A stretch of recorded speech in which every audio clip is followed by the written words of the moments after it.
After so much bad luck with injuries over the weekend, the Hoosiers got some sprinklings of optimism to start off this week. You are Locked On Hoosiers, your daily podcast on the Indiana Hoosiers. Part of the Locked On Podcast Network. Your team every day.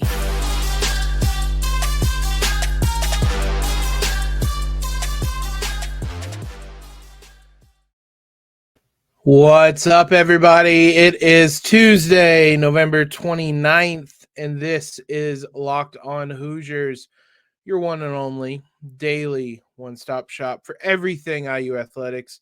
I'm your host, as always, Jacob Rude. Want to thank you for making Locked On Hoosiers your first listen every single day. Want to give a thank you to our sponsor, Omaha Steaks. Is a gift from the heart, a gift that will be remembered with every unforgettable bite. Order with complete confidence today, knowing you're ordering the very best. Visit omahasteaks.com and use promo code LOCKEDON at checkout to get that extra $30 off your order. It was a brutal weekend, I should say, for injuries when it came to the Hoosiers. You can listen to Monday's show. It was a depressing show, to be quite frank, but you can listen to that as we recapped a number of things with the Hoosiers and unfortunately a lot of injury news. The good news, the better news, maybe might be a better way of phrasing it, was that there was some optimism given to us on Monday. The Grace Berger injury update we were hoping for kind of came, and in all honesty, we should have expected this. Terry Morin on her radio show said Grace Berger is out, quote, indefinitely with her knee injury. However, she's taking her treatment process and recovery day by day. She's out for now, is what we know. They did not outright rule her out for the season, which feels like good news. It feels like the news could have been worse. Is probably the best way of putting it. If you think back to last year with Mackenzie Holmes, when she went down with injury, the wording around that injury was very similar to the wording around this injury. I'm not going to compare the two injuries. I don't really know. Mackenzie obviously eventually made her way back, struggled, but was eventually able to contribute. I'm slightly optimistic about this. I feared the worst. It seemed like a lot of people were fearing the worst between Grace's reaction, Terry Morin's reaction after the game. I'm hopeful that this means Grace Berger has not put on an Indiana jersey for the last time this season, but we don't really know. Time's only going to tell on that one. She's around the team. Terry Morin said her leadership is still very important to the program, and she is embracing that role. Quote, she knows that her presence is always important, so she'll do what she does, and that's lead quietly. It's a tough time for this blow to come to Indiana because they have a game on Thursday against UNC, which Terry Morin also noted. She wants a big crowd there. Quote, it would be big if they would show up, much like when they showed up for our NCAA games. We have such a great fan base, but if we could get some of those students in the end zone, that would be special. Show up, guys. This is a top 6 showdown. This is as good of, if not maybe better, in terms of quality game than the men's game. I don't want to compare the two. It's a really good game. Show up. It's $5 for students, $10 for everyone else. This is two really good teams, and Indiana probably could use the support right now after a pretty rough weekend between Grace's injury and just everything that went on at that Las Vegas invite. So show up. Wednesday, the men's team will play. I'm sure you're aware of that one. The good news in injury front on that side is that Trey Galloway practiced on Monday. Mike Woodson said he expects everybody to be available for the contest. He said that Indiana had everybody practice except Logan Duncombe, who was under the weather. But his quote was, everybody is going to play on Wednesday. Trey Galloway had missed a handful of games with a knee injury. It was described as precautionary. We don't really know. IU obviously had a pretty soft schedule, so we weren't really sure what to make of that injury. It seems like there could have been some load management stuff going on there, similar to what happened with Trace, but Trey will be back. That's big. He's obviously a big, important piece of this Indiana team. So getting him back is really big. Excited to see him back on the court Wednesday. And on that note, obviously Wednesday, Thursday, 2 really big games as the Big Ten ACC Challenge comes to an end. So it's a day early, but we talked to the host over at Locked On Tar Heels, Isaac Schade, also the host of Locked On College Basketball, one of the hosts over there. And it's a crossover show. The final 2 segments today will be us talking about the men's game, the women's game, the Big Ten ACC Challenge, everything in between. It was a really fun conversation. So excited to throw it over to that. Before we do that, though, guys, the holidays are here. Achieve gifting greatness when you give the gift of perfectly aged, tender, and delicious Omaha steaks. The steak experts at Omaha Steaks have put together a special curated gift package to help take the guesswork out of gifting and make you a holiday hero. Go to omahasteaks.com and use code LOCKEDON, all one word, at checkout to get $30 off your order. Omaha Steaks is ready to ship your order right away, so shop early and beat the shipping rush. Go to omahasteaks.com and use promo code LOCKEDON at checkout. It's a gift from the heart, a gift that will be remembered with every unforgettable bite. Order with complete confidence today, knowing you're ordering from the very best. So go to omahasteaks.com, use that promo code LOCKEDON at checkout, and get an extra $30 off your order. Minimum order may be required.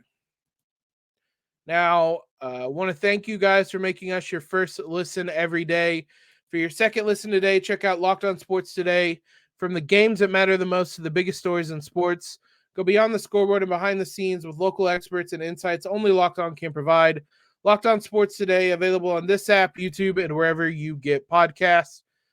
Let's throw it over to our conversation with Isaac.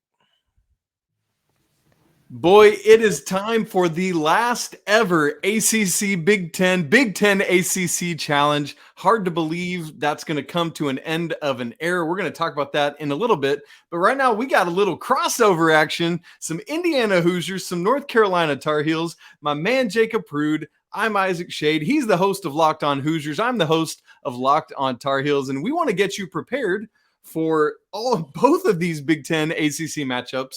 The men and women Hoosiers and Tar Heels are playing Wednesday night. The men are playing Wednesday night. Both women teams are playing on Thursday night. A fun way to end the ACC Big Ten. 24 years of it when it's all said and done. Jacob Rude, let's get into this men's game. Let's start there. Hoosiers are off to an undefeated start, but as we were kind of talking about a little bit before we started, it's kind of hard to know what to make of the Hoosiers right now. Had a game against Xavier, highly ranked, but outside of that, every other game has been against a Ken Pom team ranked outside the top 200.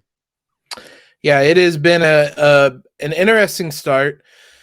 That Xavier game has been the only real challenge Indiana's had. They passed it, maybe not necessarily with flying colors, but they passed it nonetheless. And there were a lot of things to be optimistic about that. But yeah, outside of Mike Woodson trying to schedule some of these games really close to kind of mimic a tournament and playing over a weekend in a tournament, that's been the only challenge Indiana's had has been that Xavier game, because it's just been a host of opponents that are just kind of woefully overmatched, and Indiana's kind of had their way. But starting on Wednesday, things are really going to pick up for Indiana, and we're going to find out real quick over the next about 2 or 3 weeks how good this IU team is. Yeah, absolutely, man. I was looking at Indiana's schedule. Goodness, North Carolina, then back-to-back Big Ten games, Rutgers and Nebraska, and then Arizona and Kansas. Yikes, that is a start. And so, Jacob, what's been for Tar Heels fans who are watching, who haven't yet seen the Hoosiers this year? I'm sure everyone knows about Trace Jackson Davis, but what else is Mike Woodson's club bringing to the table? Yeah, Trace has been phenomenal. That Xavier game, a large reason why Indiana won is simply Trace was the best player on the floor. So he's lived up to the billing.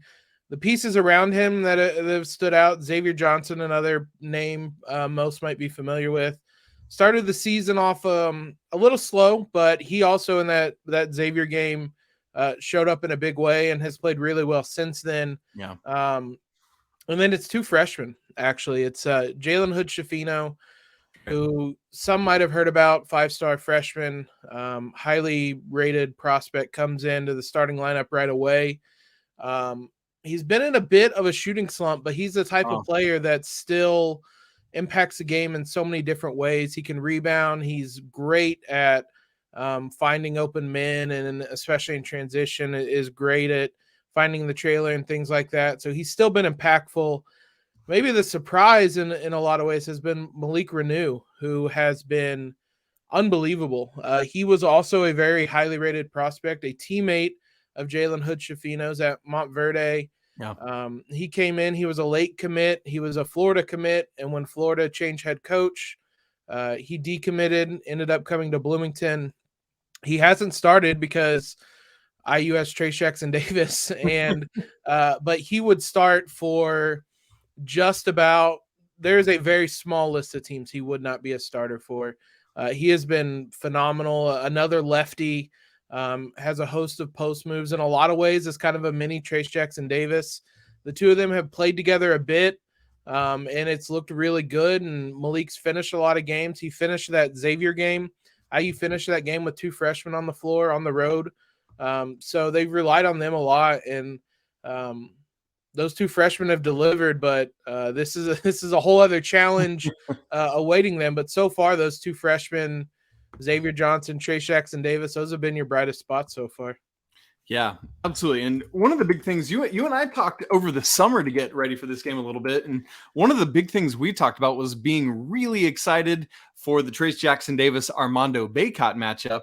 And now it's looking, I don't know if you've seen this, like that matchup might actually not happen. Armando Bacot, for those who didn't see, the Tar Heels played a 4 overtime game on Sunday out at the Phil Knight Invitational in Portland against Alabama, a tough Alabama team. Boy, howdy. If you haven't seen freshman Brandon Miller, folks, get your eyes on him. But Armando Bacot came down, had some kind of what he described as shooting pain in his right leg. And so it's kind of up in the air if he'll go or not. In fact, the Tar Heels aren't even going back to Chapel Hill. They're just headed straight to Bloomington. They might even be there by the time you're watching or listening to this podcast. And so something to keep an eye on is, what will the Tar Heels do? Will Bacot be out there? Will they deploy some type of other starting lineup? And for those who watched Hubert Davis's first year, it's kind of carbon copied this year in terms of depth, where there just hasn't been much that he's utilized. And so having the ACC preseason player of the year on the bench would be a major blow, but I think a great opportunity for Carolina to be forced to use some of that depth. Yeah, I know from afar, it looked like one rough weekend for UNC. What happened? Like, as somebody who hasn't watched a ton of UNC go from number one, I know that some thought that was a generous ranking, still being number one, but to go from there to the two losses, what went wrong up there in Portland? Yeah, and I would agree. I mean, I think clearly we're seeing at least what's going on so far. It was a generous and too much ranking. Even in the games, the 5 games that they won before that had frankly not looked like the number one team in the nation. And it kind of just came back to bite them finally in this game. I mean, even their first game at Phil Knight Invitational against Portland was tight. Now, Portland's playing very well, and so credit to them. But in these 2 games, Iowa State is the first loss that Carolina took there, and they are a very physical team, and Carolina just didn't match that intensity. It was kind of this classic, like, oh, this team is, you think about those classic Arkansas teams, like that kind of vibe. Yeah. And Carolina just didn't match the intensity. And then against Alabama, Carolina had the game, but couldn't get it in closing time. It's a little bit too much one-on-one that the Tar Heels are playing right now, and that starts with Caleb Love, who here's the number. This sums it all up. Career high 34 points against Alabama, on 36 shots, Jacob. Oh my. 36 shots. In fact, he and RJ Davis, the starting backcourt, combined to take 60 of Carolina's 90 shots in that game. And that's not great when they are averaging 26% from three. So there you go. It's going to be interesting. I know you mentioned that the closing time had been a bit of an issue with them. I don't know if this game will be close. It sounds like things are not trending in the right direction for you right now, but if it is, I mean, that was an issue for IU last season a lot as well, is that it was a lot of get the ball into Trace, and defenses were very aware of that at the end of games. And it's not a fault, but Trace is a very willing passer in those types of situations, and he's not going to force up a bad shot, even if, you know, you would rather him take a bad shot than somebody else take an open shot or something like that. So it came down in a lot of situations to IU not executing down the stretch. So it could be an ugly finish, but it could be an interesting finish if this game is close. Now, granted, IU against Xavier was in a similar situation and did execute and made enough plays down the stretch. They didn't make free throws, but they made enough other plays down the stretch to win that one. That's kind of one of those things that they need to take the next step on if they want to be the Final Four team that they've talked about being kind of throughout the offseason and the preseason, is finishing against these really good teams. But I even still, like, this is still a fun matchup. I have always enjoyed the ACC Big Ten Challenge for being this, a lot of unique matchups, even if the opponents felt like they were the same a lot of times for the programs. They still brought a lot of fun matchups, and I'm going to miss it. It was a fun tradition each season. Yes, absolutely. And so, folks, we're going to talk about that. Let's get into it. We heard on Monday, Andy Katz came out and broke the news that this will be the 24th year of the ACC Big Ten matchup, the challenge, excuse me. And a lot of that, just frankly, folks, dollar signs, right? It's the Big Ten and ESPN aren't going to have the relationship going forward anymore. And so that kind of tears the fabric of this whole thing apart. And at the same time, the SEC and Big 12 challenge is going to go away. And so now we're going to get an ACC and SEC matchup starting next year. This same week, we typically get ACC Big 10. And I'm with you, Jacob, man, this is a bummer. I have looked forward to this every year. For the Tar Heels, frankly, they don't look forward to playing Indiana. As we've talked about, Indiana is 3-1 against North Carolina in the ACC Big Ten. This will be the fifth matchup. Now, to be fair, 4 of those have been in Assembly Hall, so that certainly plays into it. Most recently in 2016 or 2015. I always forget it was fall of 2015-16. The fall of 2015, right? Yep. And that was kind of a runaway. I believe Indiana was honoring that undefeated squad that night, if I'm correct. Is that right? The 85 team? Yeah, they were. Yeah, it was actually it was 2016. I have it pulled up, but yeah, that was a the last 2 matchups though have been runaways for Indiana. It's been a fruitful matchup for Indiana the last couple times they've met, and it's produced some memorable wins for the Hoosiers. Now, you got the best of us when it mattered most recently in the tournament, so yes, I'm sure it's a relationship that you would take as well. But it's not been great necessarily for Indiana. They are all-time 8-13, but I mean, something we talked about is just the nature of these 2 conferences and how competitive they typically are. Nobody's record is particularly great in this. Duke's is, but outside of that, really everybody else is right around 10 wins at most, or 8 to 10 wins in a lot of competitive games. And I think that's what I enjoyed most about this, is that it always felt like a competitive game. Last season, IU had a wild game against Syracuse. It went 2 overtimes.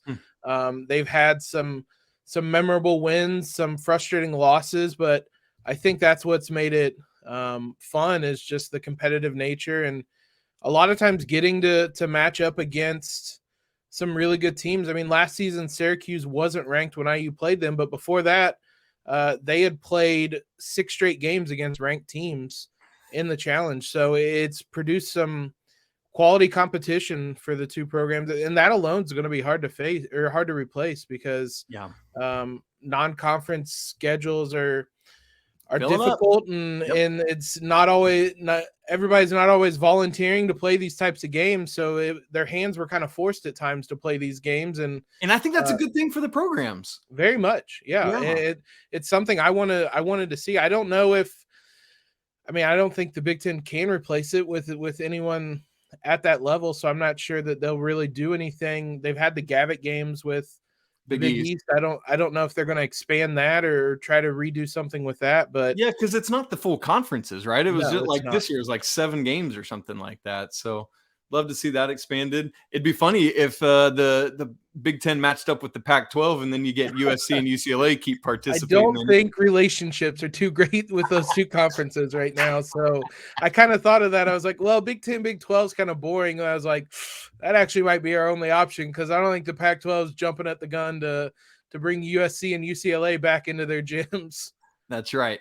Now, Jacob, in addition to the men and the crazy matchup we're going to get to see, we have a top 6 matchup between the Carolina women and Indiana women, with the Hoosiers currently ranked 5th, the Tar Heels ranked 6th, coming off of having just won the Phil Knight Invitational themselves on the women's side of things, including a 17-point comeback against then 5th-ranked Iowa State. Both these teams come in undefeated. In some ways, this is a more really interesting and high-level matchup than even the men. What have the Hoosier ladies been doing well so far this year? Well, I mean, the caveat is that Indiana lost probably its best player, Grace Berger, this weekend. Some of you may have seen the kind of fiasco that went on in Las Vegas on the women's side in the Las Vegas, I think it was called the Las Vegas Invitational. An absolute mess. It was I saw probably the most apt description was it was the Fire Festival of women's basketball, which, yeah, it was.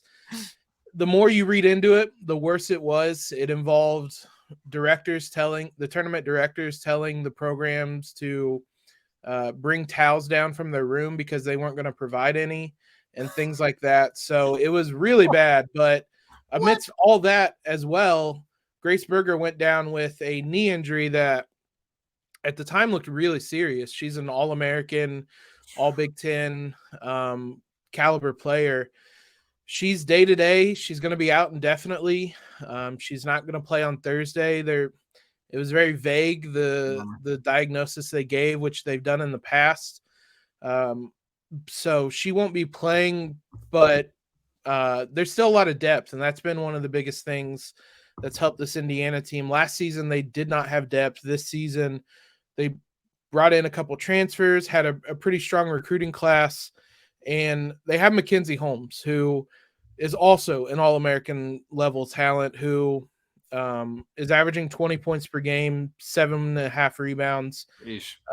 She picked up the slack over the weekend when Grace went down and played phenomenal. She's shooting 76% from the field. Yeah, she has been unbelievable this season. And so she's absolutely going to shoulder more of the load. This happened last season just in reverse. Mackenzie Holmes went out with a knee injury and Grace picked up the extra load, and I would imagine it's going to just be reversed, and that Mackenzie Holmes is going to pick up that load. Sarah Scalia was a transfer from Minnesota that has played really well. And then you have some freshmen. Yarden Garzon is the third leading scorer who came out of nowhere. She's a freshman from Israel that was this kind of unheralded recruit that has really impressed. So they have depth. They have 5 people averaging double figures, though one of those was Grace, and that's what they've really relied upon.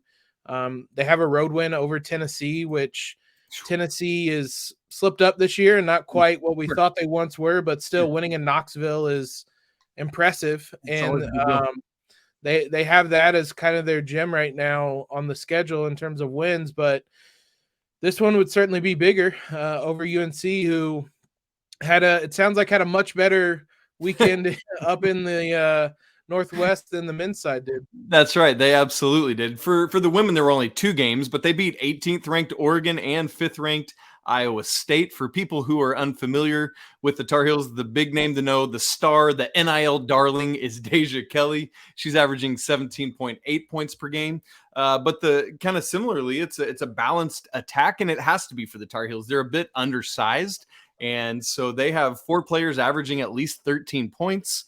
It's a very experienced team. They bring back 4 of their 5 starters, and frankly, 5 of their top 6 from last year. The one who's moved into the starting lineup, Eva Hodgson, basically played starters minutes last year. And so, man, this is a resilient and experienced Carolina team. As I said, I mean, they're coming off of a 17-point comeback against the number 5 team in the country, and you don't just happen into that. And so, I mean, the starting lineup is a redshirt senior and 4 juniors who've been playing together now for a while. And so, in fact, Carolina you so rarely see this. Carolina brought in 1 freshman this season, and everything else is pretty much intact. And her name's Paulina Paris, a great guard who's going to work into things really well. But yeah, outside of Deja Kelly and Eva Hodgson, some of the other names to know are Kennedy Todd Williams, who is just a dynamic kind of do-it-all playmaker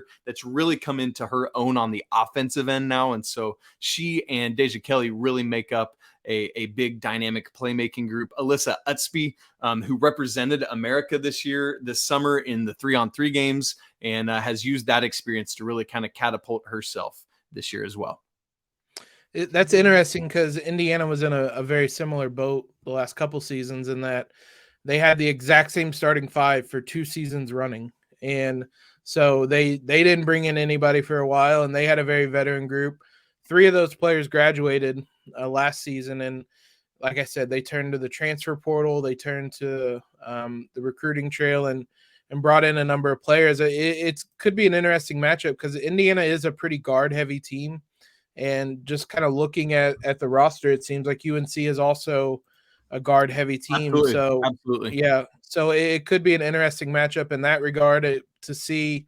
Could be a lot of small ball being played on Which would Thursday. be fun, man. That's a fun game. Yeah, and an up-and-down game with hopefully a lot of scoring. IU's been a team that can really put the points up this season, which is not something – last season, the last 2 seasons, their identity was defense. This season, they can really put the points up there. So it'll be interesting to see if this game turns into a bit of a track meet and an up and down game, because it seems like two rosters and 2 rotations that could be set up for that type of contest. Yeah, man, should be a lot of fun. Both of these games inside Assembly Hall, the men on Wednesday night, 9:15 Eastern on ESPN, and then the women follow on Thursday night, 6 p.m. on the Big Ten Network. As for the challenge itself, as we're recording this, it's the ACC is up 1-0. Virginia Tech knocked off Minnesota to kick things off, and currently Pittsburgh is up on Northwestern late in the first half. ACC could start off 2-0, but then it's going to be a bloodbath on Tuesday and Wednesday night, and we very well expect the Big Ten to pull out the final challenge, making it 4 in a row to end it off. Folks, for my man Jacob Rude, the host of Locked On Hoosiers, I'm Isaac Schade, the host of Locked On Tar Heels. Thanks so much for joining us for this crossover episode.